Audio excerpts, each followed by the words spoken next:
Pretty fun main event to wrap up the night. What did you think about that fight? I figured if that fight was bad, I just don't even know how it was possible. It's just, I knew that was going to be a fun fight. I didn't know how long it was going to go, but awesome. What did you think about Stevens? I mean, Choi looked, I thought, very good early, coming out, being a year off, that sort of thing. It looked like he was controlling, and then Stevens just turned the tide. What did you think about Choi, number one? He looked great. Choi looked fast. The leg kicks, he was chewing up that front leg so bad that Stevens was switching up. And then, Jeremy punches like a truck, man, and he's got a great chin because Choi hit him with some great shots, too. He took them and won the fight. We were just talking outside. He was saying how he's been here for 11 years. You know how tough you got to be here for 11 years? It's, he's a tough guy.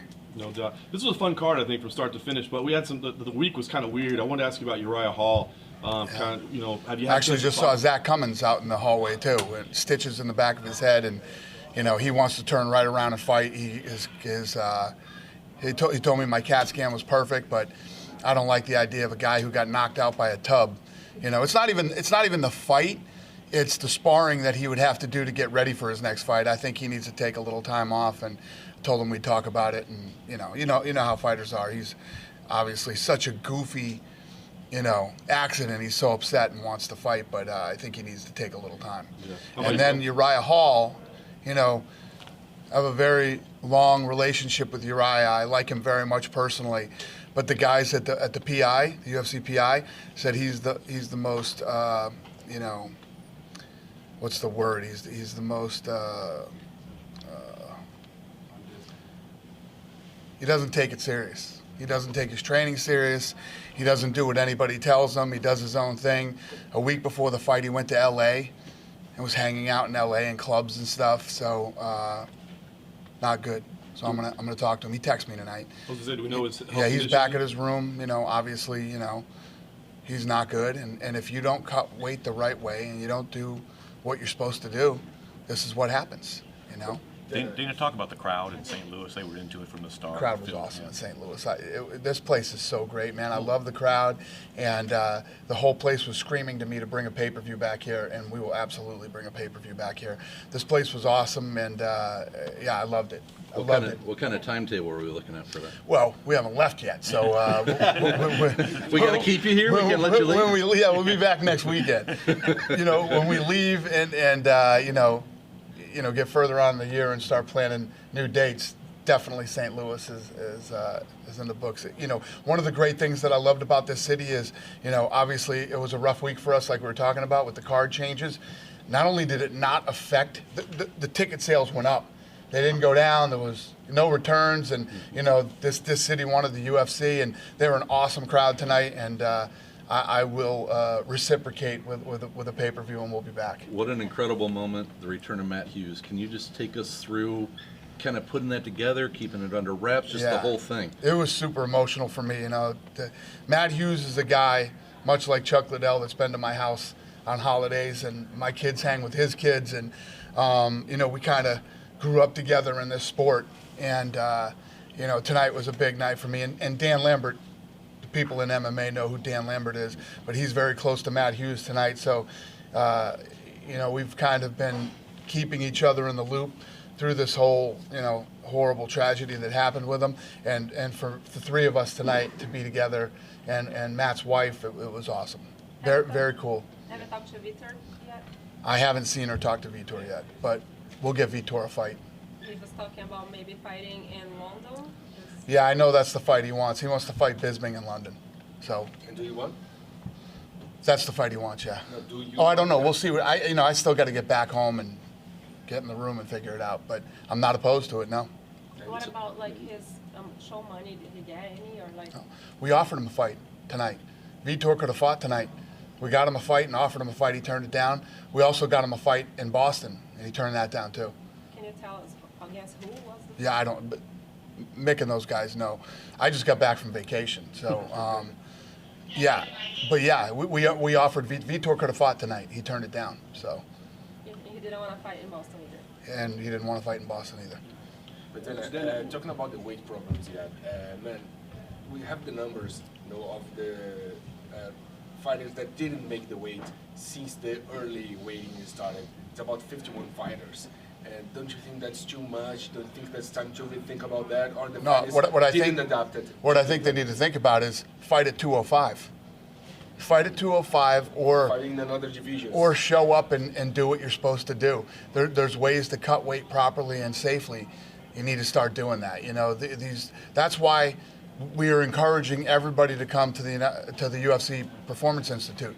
These guys down there, all the people that go there and do what they're told to do and do it the right way, cut weight safely, and the guys who don't listen, this is what happens.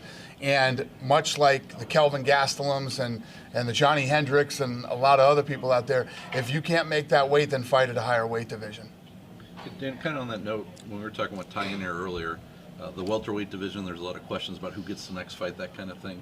Have you thought about, or what kind of consideration do you give to maybe eliminating rankings? Because it seems like guys just want the money fight, not fighting number one contender, number two contender. Is The only reason that there's money fights is because of the rankings.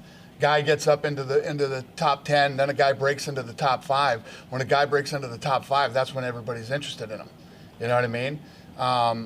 And guys talk about money fights. It's the stupidest thing I've ever heard. Yeah, you know what's a money fight? Any fight with Conor McGregor is a money fight. There's certain people, Ronda Rousey, any fight with Ronda Rousey is a money fight. Build yourself into a star, and you won't be talking about money fights. You know, it's getting to a point where Conor McGregor has exploded and become so huge that, this whole money fight thing came about. And even if you're not fighting Conor McGregor, you want to be on Conor McGregor's card. Become a star. Don't worry about fighting Conor McGregor or fighting on Conor McGregor's card. Become a star yourself. Speaking of, Go ahead. yeah. Can I ask you about the Meek versus Usman fight? What are your thoughts? What did you see? Yeah, it wasn't fun. It wasn't, or was No, it wasn't fun. I didn't think it was fun. They were booing through the whole thing, through his whole speech at the end, and the guy's tough. He's very good, but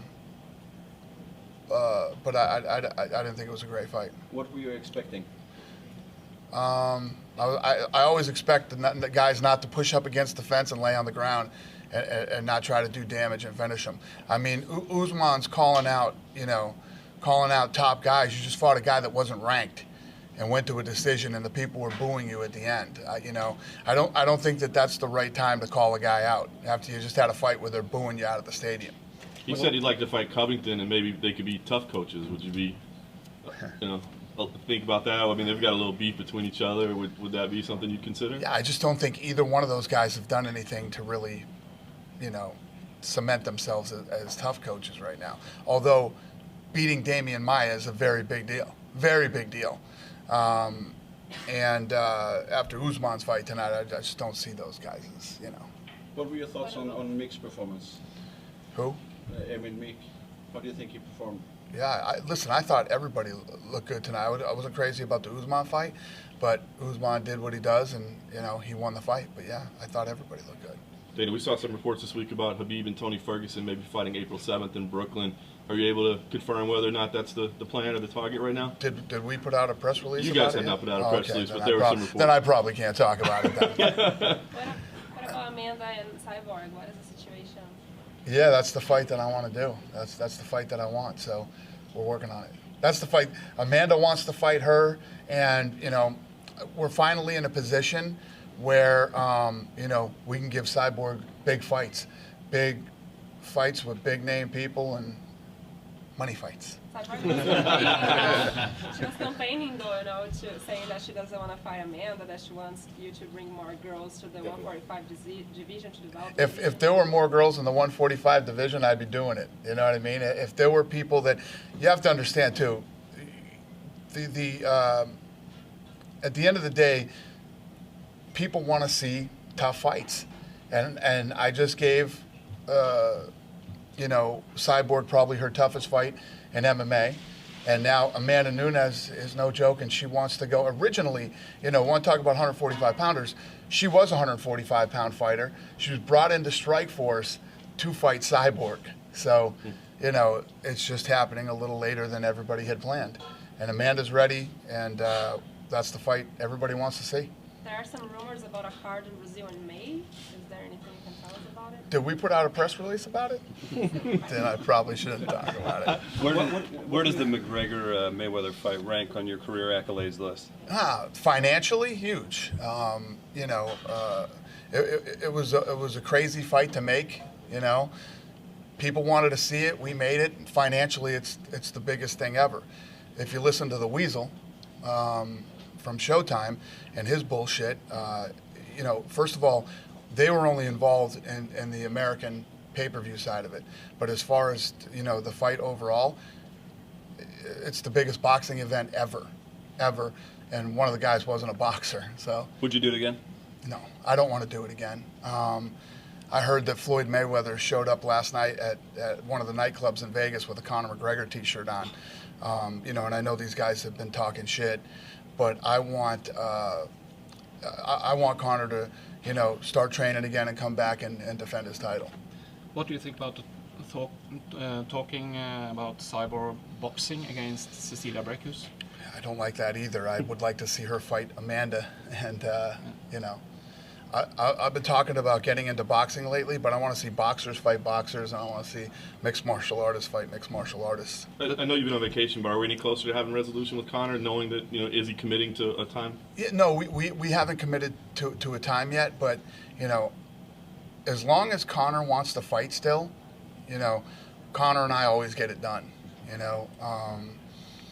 You know how Conor is. Conor wants to do things on his time and when he wants to do it, and that's fine. You know, I always say it. I respect the kid so much for what he has accomplished and what he's brought, but if he's not ready to go when it's time to go, the belt, I think he wants to come back in September. That'll be almost 2 years. And that's just not fair to the rest of the guys in the division. So if that's the case, you got to strip them and let the other guys fight for the real Let these title. guys fight. And when Conor decides to come back, and if he decides to come back, then he would get the first crack at the title. Nice. And last thing for me, there's no press release on it, but there was a report that you guys booked a date in Russia in September. What? I've been telling you guys for a long time that Russia is a very important market to us, and I'm kind of, what's the word I'm looking for here? I'm kind of, I want it. I want it to happen, so, you know, we're goofing around out there trying to figure out what we can do. Emil Meek, his future, can you say anything about Meek's future? Meek? Yeah.